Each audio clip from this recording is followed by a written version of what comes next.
Hello, and welcome to myfinanceteacher.org. As I've just mentioned in my most recent update today, I've been stopped out on a bunch of gold-related assets, which are GDX, GDXJ, and SILJ. And in our fictitious portfolio number 1, which you can find in the menu on the left-hand side, we are still holding SLV as well as SIL. Looking at gold chart yesterday, this rectangle indicates the time when the market was basically open in the east coast of the US. During that time, gold rose all the way up to nearly $1,900. The high was at just over 1898. However, in the afternoon, gold dropped a little bit back down to under $1,890. Still, throughout the day, a positive momentum for gold when the day started at 1870 and closed at about 1890. During the same time, what actually happened to GDX is GDX lost during that day, when gold price nearly reached the all-time highs.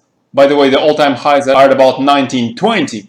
GDX only reached a high of $42.23. And dropped in the afternoon back down to under $41. So what this might indicate is that smart money are actually expecting gold to turn around and slide down a little bit, down into a correction, as over the last few weeks, especially over the last few days, gold has been getting a little bit too hot. So I am pretty happy with our performance so far, and I'm fine with the stop losses being triggered. We're still holding some of the assets in case if gold does retest that all-time high at 1920. That might actually happen as a self-fulfilling prophecy, as gold comes closer to that magic number, as more traders get convinced that gold might actually retest or even break above that number. Those traders might put more money into gold, actually pushing it to that all-time high. But no asset can go straight up indefinitely, and corrections should come, especially when assets, gold in this case, are getting overbought.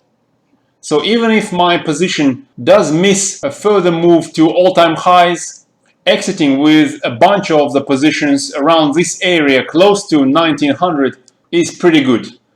After all, there will be a correction and there will be another intermediate cycle low where you will want to enter with your next substantial position.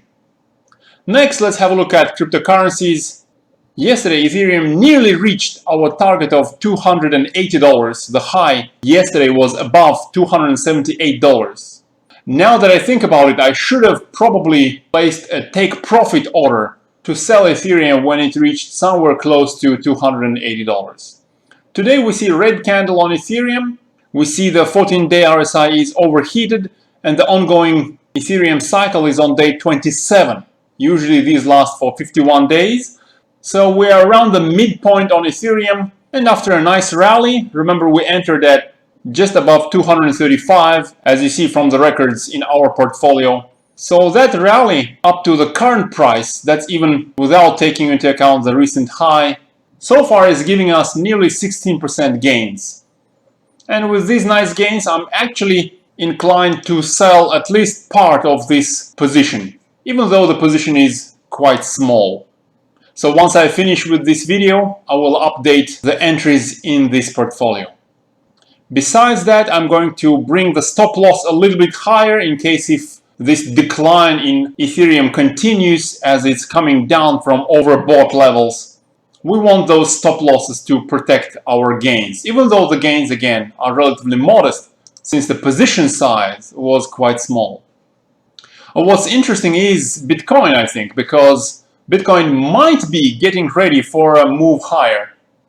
It is still questionable whether the recent low on the 27th of June was a cycle low for Bitcoin or not, because alternatively, if it wasn't a cycle low, then the ongoing cycle is going on for 75 days so far, and it's not impossible. The longest cycle in Bitcoin over the last few years lasted for something over 90 days.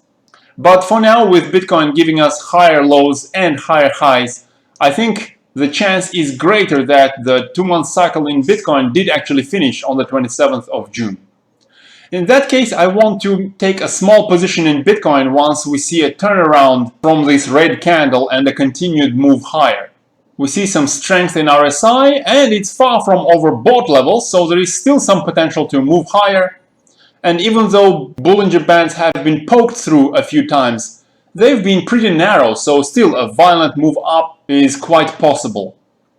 Additionally, Bitcoin is still convincingly above its 50-day moving average, and usually these 2-month cycles on Bitcoin bottom somewhere below the 50-day moving average and top somewhere above that 50-day moving average. So the fact that Bitcoin is staying convincingly above the 50-day moving average is also a positive sign. With the cycle going on for 27 days so far, we are getting close to a midpoint, but the midpoint doesn't have to coincide with the top. The top might actually come a little bit later, so there is a chance of an upward momentum for another couple of weeks before the cycle has to give us a decline into the cycle low. So for that reason, I'm considering to enter into Bitcoin as well. Now let's look at the 4-hour chart. So far today, Bitcoin dropped from the highs at about 96.40 and retested the 23% Fibonacci retracement of this rally since mid-July. It's also retested that support zone formed by the recent high in early parts of July. What I like is we have a green candle on the 4-hour chart at the moment, so even though the 14-period RSI on the 4-hour chart has been into overbought area, I think there is still potential for higher prices over the next couple of weeks. On the other hand though, if this support zone at 94.80 is broken, the next support zone below that is formed by the recent high and by the 50% retracement. That's somewhere at about 93.50. So I think that might be my stop loss for the trade. And again, once I'm finished with this video, I'm going to update the cryptocurrencies part of the portfolio regarding that Bitcoin trade as well. So these are my thoughts on precious metals as well as cryptocurrencies. Let's keep making this portfolio grow. For now, I wish you a wonderful day and good luck in your trades.